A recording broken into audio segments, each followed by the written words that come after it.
Yo, yo, yo, yo, yo, what's going on, beautiful people? It's Terrier, Hall of Fame, D-Line, Tbkc, and all that sweet, beautiful, wonderful shit. Now, question came up, what's missing? What is missing? What's missing? What's missing from the blood? How do we fix the things? How do we do this? How do we do that? Okay.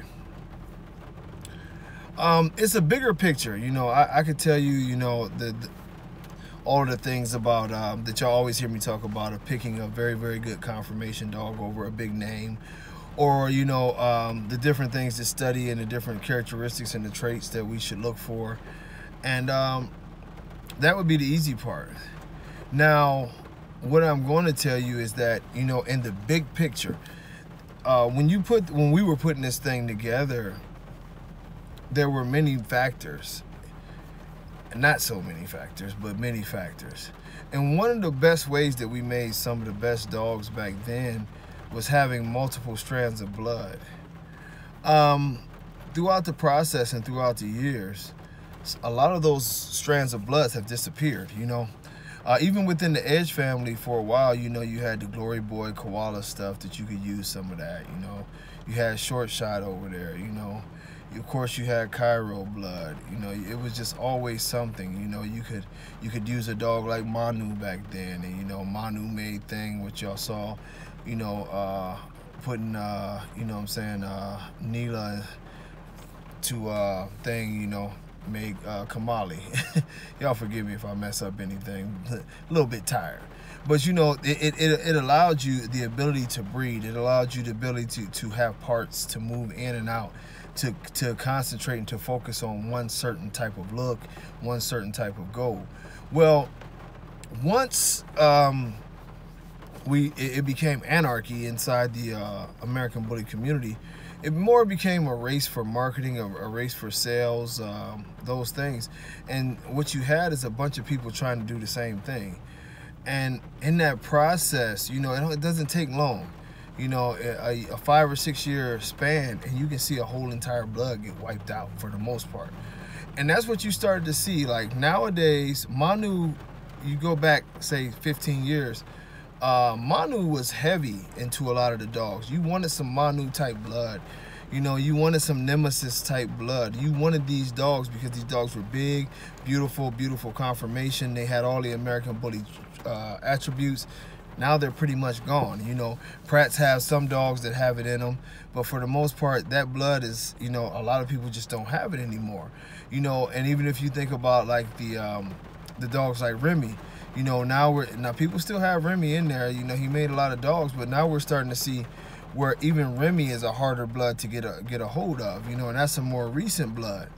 One of the most, you know, incredible things that we've seen, and this is why I told y'all, if we're not careful, we can lose a whole breed. It's proof of it.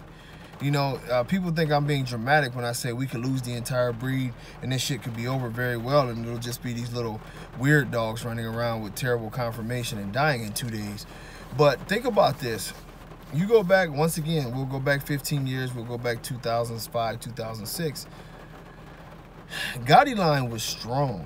I mean, very, very strong. A lot of beautiful dogs. I'm talking about big, true American bullies, muscular, moving, great breathing, the whole 9 yards. You know what I mean? You had some monsters out there. Where are they?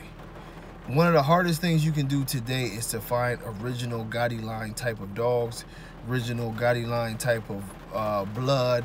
You know, they had all kind of dogs out there. I don't care what it was. You could have Golden Boy. You know what I mean? Of course, you had monster lines. You know, you had all kind of stuff inside the family of the Gotti Line family, and they were all big and impressive dogs. You know, different variations. Some I didn't too much care for, but they fit far better into the American Bully lines and standards, you know, than anything that we see out here nowadays. And by Gotti Lines, you know, for whatever reason, selling out and going into more of an exotic mode, it wiped out Gotti Line. Gotti Line is, you know, I would say right hand, left hand. You know, if the Edge was the right hand, you know, Gotti Line was the left hand. This was the thing that brought this together. Of course, you had Gray Line, and you know, it's hard to find Gray Line dogs anymore because of the trends. the trends pushed our breed into a direction that people felt like they had to do something else. And this is why I'm telling y'all, the sad part about this is, if these trends continue, the dogs that we know as the true American bullies, the dogs that the standard is written for, they're gonna be gone. You know, we've seen a shift with the Abkc to where they're promoting more of a bulldog type of dog. You know, and a lot of people say they flat out won't go to these shows because they don't have a chance of winning with a real American bully. When you see that happening, it's very, very alarming because, like I say, what are the chances that in maybe another 5 years that we have a very, very hard time finding American bullies, you know? Now, you have great breeders like the guys I always name, Oscar Gomez, Pratt's, and Pratt's is a very limited breeder. He doesn't breed a lot, you know what I mean? So when you have guys like this, man, you know, come on, man, you know what I mean? They're still doing it, but they can't supply the whole American bully community with real American bullies. You know, Oscar is trying his damnedest. He keeps on putting out quality dogs after quality dogs, but even his blood is getting to the point now where what are you going to breed him to? Oscar damn near has to do everything in yard and keep it his blood just to keep his consistency, because there's not a lot of things that he can bounce the blood off of. It's almost like you have to go back to the drawing board and, you know, we have to make enough dogs to keep us going, to not have to step outside to unhealthy dogs. It's really, really sad, you know.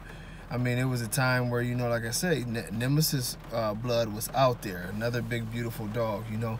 You had a lot of Paco blood out there, which is some, but Paco blood has been limited, and a lot of it's overseas. So, you know, you lose out on, you lose out on that connection. His brother wasn't bred well. You know, the Hef blood never really took off for whatever reason. It's not a lot of Hef blood out here. You know, these things have limited the breed in an amazing way, because some of the dogs I'm naming in recent history, these were like some of the best dogs that were considered to be American bullies, you know, the Gotti Line dogs. And if you notice, I'm naming off some of the better, if not best, edge dogs that the blood is just not out here as much as it used to be. And it's making it very, very hard to where people who don't want to mess with certain dogs that they know have issues and stuff feel like that if they want to be in this, hey, this is all I can find, so I have to get it. And it's bad when all you can find is dogs that we know have a lot of, you know, issues with their genetics, issues, you know, with their health, and that's all built into the genetic structure, temperament, and all these things. It's going to be a situation where we're sort of building ground up. Like those who know me, that's what I'm doing in my own yard. Right now, I'm all over the place, you know. Very, very happy with the situation I have as far as being back and doing the things. And I've got some good breedings, you know. I've got some good stuff that going to help me make a platform, and then I'll start unfreezing straws of some of the legends that I have and infusing that back into the program. And it's almost like literally bringing the blood back to life, you know. I'm very, very reliant and dependent on the fact that I hope the Remy straws take. I'm praying that the Hef straws take, because I don't have an unlimited amount of them. You know, I'm hoping that when I do Excalibur breeding or something of that nature, you know, any of those breedings from the old dogs that we've collected up, you know, straws on, that we can actually bring these dogs back to life and infuse the blood back in there. And it's still going to be a thing of, you know, us not even being able to run it all together immediately, because we don't want to blend it too fast and then you can't go outwards on it. So it's gonna be some work, you know.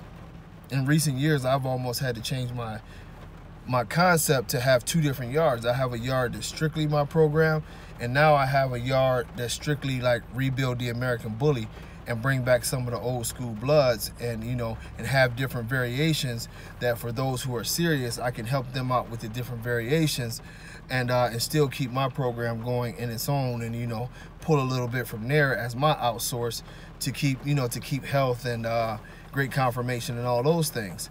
But as I told you, you know, going back to the original topic, if things don't change and people aren't more selective about how they breed and stop chasing, you know, names, what we've effectively done in this breed is something that I saw in England with the what is it, the St. Charles Terrier, oh no, St. Charles Spaniel, I believe it is that they use so much of the same blood on their breedings that their government actually, and their government does that, they actually, you know, imported other dogs into there because the dogs had, because they were so closely line bred, they had developed seizures.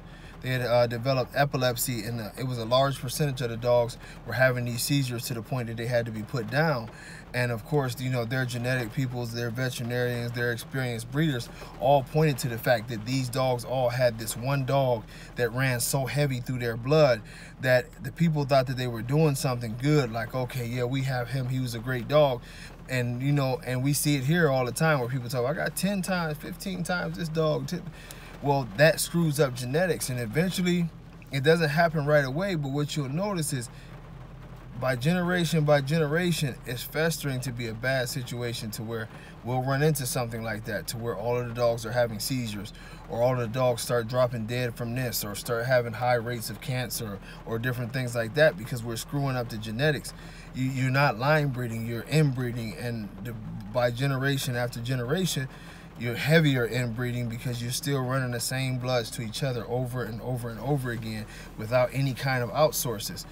It's enough blood currently that if you really look, you'll find pedigrees that are totally different from yours, and we have to, in two parts, make them real American bullies, but we also have to make sure that this blood is not so tight that we won't be able to go anywhere, you know. You also, in the same process, want to avoid dogs that you know were train wrecks, because you don't want to add that into your stuff. You don't want to add in a dog with health issues or anything else. You want to make sure that your breedings are on point and that you can get them done. It is going to be a mission, I tell y'all that right now. We're going to have a lot of work to do, but in the process of having all this work to do, you know what I mean, we can get it done.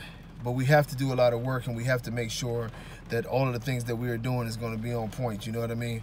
We have to really, really, really vibe and make sure that we're doing the things the right way.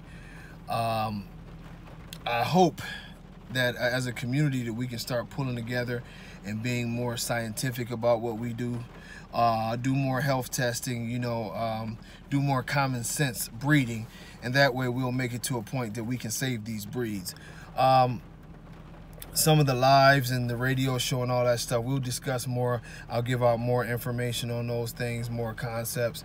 And of course, like I told y'all, the people in the mentorship program, you'll be getting more and more information. You know, I honestly have them going out today. Some of y'all, when the hell the video come out? Yeah, they're done finally. But it's, you know, it's work. We have to really, really put in this work and make sure that this breed is gonna be on point.